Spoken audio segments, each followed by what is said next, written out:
connaissez sûrement son nom. Elle s'appelle Guittel Benichai. Elle est journaliste et c'est un plaisir pour moi de vous faire découvrir ce visage car vous avez sûrement lu ses articles dans le Petit Hebdo chaque semaine.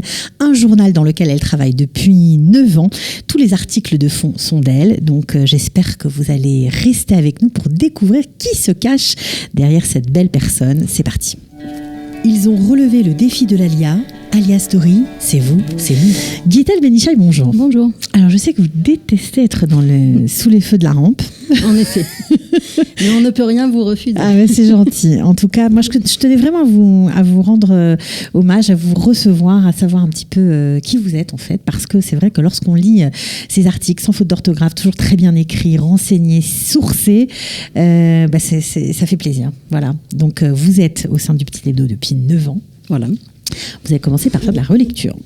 Exactement. En fait, ça faisait à peu près 6 ans qu'on était en Israël et j'avais plus ou moins cherché un travail qui me corresponde. Ça n'a pas été évident jusqu'à ce que je vois une annonce dans le Petit Hebdo où on demande à une personne pour faire de la relecture. Alors ne vous y trompez pas parce que notre chère Guittel est très qualifiée parce qu'elle a fini Sciences Po, Sciences Po Strasbourg il y a quelques années, mais son projet ce n'était pas forcément faire une grande carrière mais plutôt une belle famille. Voilà, c'est-à-dire que mon projet le plus important dans la vie, c'était effectivement de me marier et de fonder une famille. Et évidemment, pour accompagner ce projet, il faut travailler. Et tant qu'à faire, il faut travailler dans un domaine qui nous plaît et dans lequel on peut s'épanouir. Et c'est vrai qu'au début de notre alliage, j'ai pas pu faire valoir mes diplômes comme je le souhaitais, puisque ici... ça fait 14 ans que vous êtes là. À l'époque, c'était compliqué. Voilà, c'était compliqué. Donc, avec mon mari, on prenait un petit peu ce qui venait pour pouvoir gagner notre vie et pour pouvoir vivre ici et concrétiser notre projet d'Alia. Ouais, c'est ça qui est assez étonnant chez vous, c'est qu'il y a beaucoup d'humilité, que ce soit chez vous, chez votre mari, et que votre projet c'était l'Alia, peu importe ce qu'il fallait faire pour rester, même si en France vous auriez pu avoir une super carrière, c'était pas ce qui comptait. Voilà, alors c'est vrai que j'ai une fois une très bonne amie qui m'a dit pour faire son Alia, il faut avoir de l'humilité. Bon, c'est vrai que je pense que il faut savoir quelle est notre priorité. Notre priorité à nous, c'était de vivre en Israël. Et tout le reste, c'est le moyen pour y arriver. Donc évidemment, on préfère faire un travail pour lequel on est qualifié, dans lequel on s'épanouit. Mais si pendant un temps, il faut faire autre chose, on fait autre chose. Voilà, c'est ça la force, en fait. Voilà. Donc mon mari, qui est ingénieur, par exemple, a travaillé dans un call center pendant 3 ans. Un travail pour lequel il n'était pas du tout destiné. Mais en tout cas, voilà, il l'a fait et il l'a fait consciencieusement, parce que c'était notre moyen pour pouvoir continuer à vivre décemment en Israël. Et puis par la suite, il a pu exercer son métier d'ingénieur. Il faut reconnaître que quand on est arrivé, les diplômes français qu'on avait, nous, qui étaient des diplômes de grandes écoles, n'étaient pas du tout connus. Il n'y avait pas Qualita à l'époque, donc on n'avait pas tout ce travail qui avait été fait pour la reconnaissance des diplômes. Donc on a pas mal galéré par rapport à ça. Mais on a toujours pris les choses du bon côté. Et donc je faisais des traductions, je faisais... ce que je pouvais faire. Parce qu'elle a plein de cordes à son arc, elle parle allemand, elle parle hébreu, elle parle anglais, donc elle s'est dit, je vais prendre ce que je sais faire, et puis avec ça, je vais voir. Exactement. Et puis de fil en aiguille, voilà, donc j'ai pu répondre à cette annonce, et puis le directeur du Petit Hebdo, Avraham Azoulay, m'a contacté. On le salue s'il nous écoute, je pense qu'il va nous écouter. J'espère. et donc il m'a embauché pour faire de la relecture. Il a dû être surpris quand même quand il a vu vos qualifications. Il s'est dit bon. Oui, ça a commencé comme ça, et peut-être parce qu'il avait vu mon CV, il a tenté d'autres. Il vous a lancé des perches. Choses. Voilà. Je le remercie d'ailleurs parce qu'il a su exploiter ce que j'avais en moi, et donc il m'a lancé sur des choses plus journalistiques. Ouais. Et comme ça marchait bien, on se complétait bien, on s'entendait bien. Et on a poursuivi dans ce projet et on a approfondi les choses pour faire du Petit Hebdo ce qu'il est aujourd'hui. Avec des articles, c'est plus seulement un journal communautaire, mais aussi des articles de fond. Voilà, dont vous êtes en général, vous êtes aux commandes en général de ces. Oui, alors c'est bien que vous décidiez avec Avraham. Voilà, c'est un travail vraiment en commun. Avraham, c'est une personne. Bon, voilà, je dois le dire quand même parce que ça va pas de soi forcément d'avoir toujours un patron qui qui est compréhensif, avec lequel on peut échanger, avec lequel on peut discuter. Et tous les sujets, on les choisit ensemble. Et il y a beaucoup d'échanges, c'est vraiment très, très agréable intellectuellement de travailler avec ce genre de personnes. Voilà, parce qu'il est partant pour tout, il a toujours des idées. Ouais. Ça, des idées, il n'en manque pas. On est tout le temps d'un projet à l'autre, c'est ça qui est bien aussi. Non, et puis vraiment, c'est quelqu'un de très compréhensif, très humain. Et comme on parlait de mon projet familial, je dois dire que grâce à sa compréhension, je peux mener de front mon projet familial qui est très important pour nous. Ouais, parce que vous avez 6 enfants aujourd'hui. Voilà, et ma vie professionnelle dans laquelle je m'épanouis et pour laquelle j'ai beaucoup de... Voilà.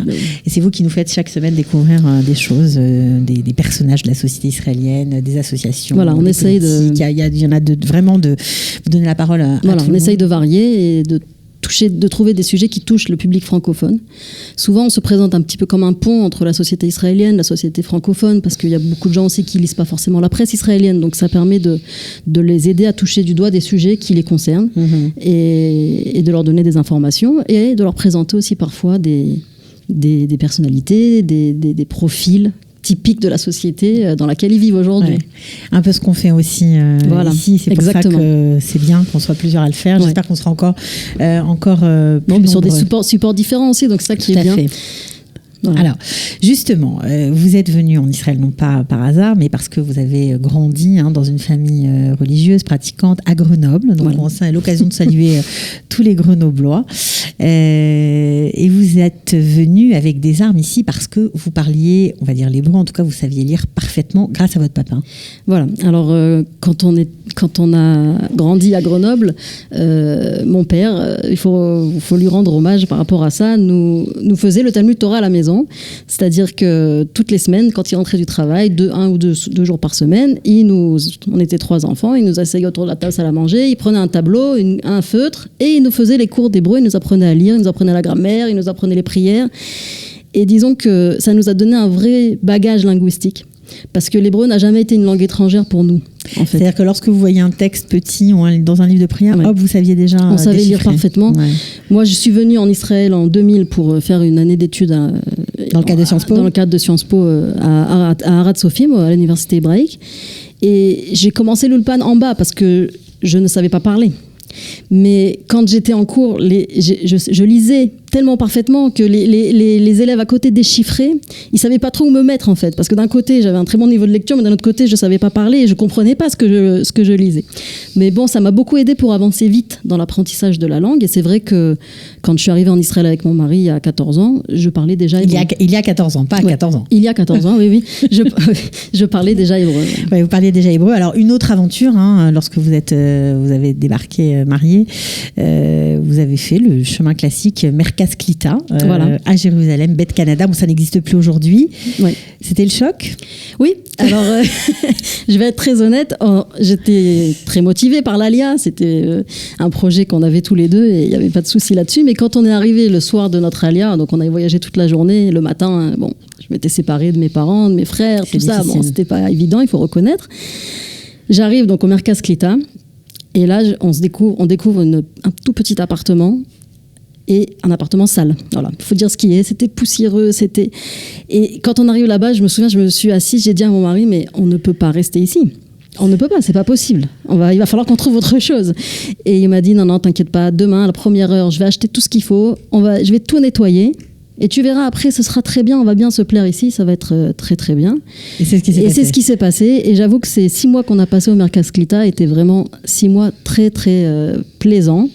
Et, vous avez gardé des liens ? Vous avez gardé des liens avec des gens, des contacts ou pas ? On a gardé les années qui ont suivi, mais après ça fait changé. Alors aujourd'hui, vous habitez, ça aussi c'est une autre aventure, vous n'êtes plus dans le centre de Jérusalem, vous habitez à Shiloh, dans ce qu'on appelle les territoires. Ouais. Voilà. Comment ça se passe ? C'est un choix ? Oui, c'est un choix. C'est un choix motivé, évidemment, par une idéologie. On est de l'idée qu'il faut habiter Eretz Israël et qu'il n'y a pas de différence entre Shiloh ou Jérusalem ou Haïfa ou Tel Aviv. Donc pour nous, quand on a cherché un endroit où habiter, ça faisait partie des options. D'accord. Voilà. Et j'allais dire, même si on peut renforcer tout ce mouvement qui vise à augmenter la population dans ces endroits du pays, tant mieux. Et aussi parce qu'on recherchait une certaine qualité de vie. et que je pense qu'on ne trouve que dans ce genre Dans d'endroit, dans les Yeshuvim. Voilà. Dans des petits villages. Ouais. Et c'est ce qu'on a trouvé et on en est très content. D'accord, mais c'est pas commun. Hein. Vous avez un parcours pas tout à fait comme les autres, on va dire. Alors, vous avez forcément des moments où c'était un peu plus compliqué, où vous n'aviez peut-être pas de travail. Oui. Vous avez douté à ces moments-là ou pas? Non, alors voilà, ça peut peut-être paraître mais... pas réel, mais c'est vraiment ce qui s'est passé. Il y a eu une période où on avait déjà un enfant, un bébé, et pendant 5 ou 6 mois, on était sans travail, ni mon mari, ni moi. Bon, alors je reconnais que nos parents ne nous ont jamais laissé tomber aussi, mais en tout cas, on n'avait pas de rentrée d'argent mensuelle et on vivait un peu sur nos économies. Et pourtant, voilà, on n'a jamais pensé que on aurait pu avoir une belle carrière en France. Et c'était peut-être 1 an après notre alia. Donc, on aurait pu faire on n'aurait jamais pensé à faire le chemin en sens inverse. C'est quelque chose qui ne rentrait pas en considération, qui ne nous est jamais passé par la tête. Et voilà, encore une fois, après, on s'est dit, de toute façon, dès qu'on trouve quelque chose, on prend. Et ce qu'on peut faire rentrer, on fait rentrer au niveau financier. Et petit à petit, on a évolué. Et les choses se sont et on n'a jamais perdu l'objectif de faire un travail qui nous convenait. Mais bon. Mais vous avez eu de la patience, en fait. Voilà, c'était plutôt sympathique avec un bébé à la maison. Voilà, on a profité de notre premier enfant comme ça, tous les deux. C'était bien aussi. Ouais, l'état d'esprit était positif, en tout cas. Bon, alors, vous avez fait plein de choses, évidemment, depuis que vous êtes à la rédaction du Petit Hebdo. Hein. Ça fait 9 ans, donc y a beaucoup. Je ne sais même pas combien de numéros ça fait, mais ça en fait beaucoup. Ouais. Beaucoup de numéros pour cet hebdo qui sort toutes les semaines. Vous avez interviewé des tas de gens sur plein de sujets différents. Qu'est-ce qui a été vraiment pour vous, qui reste en tête ou qui est toujours très émouvant quand vous y pensez? Alors, c'est vrai qu'il y a beaucoup de profils, des personnages très divers, et c'est ce qui fait que ce métier est passionnant. Chaque semaine, c'est quelqu'un d'autre. Voilà, vous savez bien de quoi je parle. Mais du coup, on touche un peu à plein de domaines, à plein de sujets. Je dois dire que ce qui me reste le plus, c'est pas forcément les grandes personnalités, les hommes politiques ou les stars du show business. Ce qui me reste le plus, c'est les personnes qui nous ressemblent, auxquelles on peut en fait vraiment s'identifier et qui vivent, qui ont des parcours de vie qui sont difficiles, parfois dramatiques. Je me souviens avoir interviewé la veuve de Emmanuel Moreno, par exemple. C'était très très émouvant, à tel point que même quand j'ai rédigé l'interview, je versais des larmes en rédigeant l'interview, tellement c'était émouvant. Il y en a eu malheureusement beaucoup d'autres comme ça, parce que la réalité de notre pays fait que c'est des choses qui sont partagées par beaucoup de gens. Donc ces gens-là, ces parcours-là, j'imagine, après l'attentat d'Itamar. Après Talib Benishai, je lui ai dit d'ailleurs la dernière fois que je lui ai parlé, c'était il n'y a pas si longtemps, quand je l'interviewe, je sens que je ne suis pas la même avant et après, parce que elle a une force et un message qui sont tellement bouleversants et touchants. Ça fait partie des personnages, vous voyez, c'est pas des grandes stars, mais c'est les gens qui touchent le plus et qui comptent le plus. Ouais. C'est des gens qui nous interpellent sur quoi? Sur le sens de la vie? Sur le sens de la vie, sur les proportions à donner aux choses dans la vie. Et c'est vrai, quand on est soi-même mère de famille, forcément, c'est des choses qui touchent et qui font réfléchir. Et on espère que ça nous rendra aussi, ça nous aidera aussi à être de meilleures personnes et voilà, apporter. Quel conseil vous pourriez donner aux nouveaux immigrants, qui arrivent, qui ont peut-être pas la langue, qui viennent en famille? Il y en a beaucoup de situations différentes. Oui. Qu'est-ce que vous pourriez leur dire? Alors, moi, vraiment, le conseil que je donne et que j'ai donné à tous les gens qui m'ont posé la question, c'est d'apprendre la langue. Parce que finalement, c'est la clé. Après, on fait ce qu'on veut. Mais une fois qu'on a la langue, on a une palette de possibilités qui est beaucoup plus large. Alors même après 5 ans, même après 10 ans, même après... La langue, c'est la base de tout, et même, je vais vous dire, pas seulement pour la vie professionnelle. Parce que quand les enfants vont à l'école et que les professeurs envoient des messages, déjà comme ça, honnêtement, même moi, ça fait 14 ans que je suis là, quand je suis arrivée, je parlais déjà, je me sens toujours immigrée.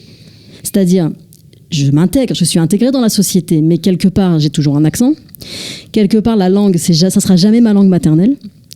Et pour mes enfants, je suis pas comme la maman de leur copain qui, elle, maîtrise la langue et maîtrise tout ce qui va avec. Tout ce qui va dans la société. Il faut faire ça, il faut faire ça. C'est-à-dire l'école, tous les systèmes, ils connaissent. Nous, on connaît pas. Donc, on sera toujours des immigrés. Ça, c'est quelque chose aussi, je pense, il faut faire la paix avec ça. C'est pas grave. Nos enfants grandissent ici, eux, ils auront ce que nous, on n'a pas eu, c'est pas grave. Au moins, nous, mais un minimum quand même qu'on puisse suivre un petit peu ce qui se passe, ce qu'ils font. Et tout ça aussi, c'est important. C'est pour ça que la langue, c'est vraiment la base de tout. Même s'il faut prendre 3-6 mois pour vraiment asseoir ce savoir, je dis pas qu'il faut parler un hébreu parfait pour se lancer, mais au moins avoir les bases, moi, je pense que c'est ça. C'est la clé de la réussite. Et puis, voilà quoi, l'objectif, c'est de vivre ici. Après, le reste, c'est pour améliorer, pour embellir et pour se donner les moyens, mais l'essentiel, c'est d'être là, voilà. Bon, en tout cas, sur cette jolie parole, on va se quitter. On vous remercie beaucoup, c'est moi qui vous remercie d'être venu. On vous souhaite plein de bonnes choses. On peut vous demander, c'est quoi le prochain article sur lequel vous travaillez ?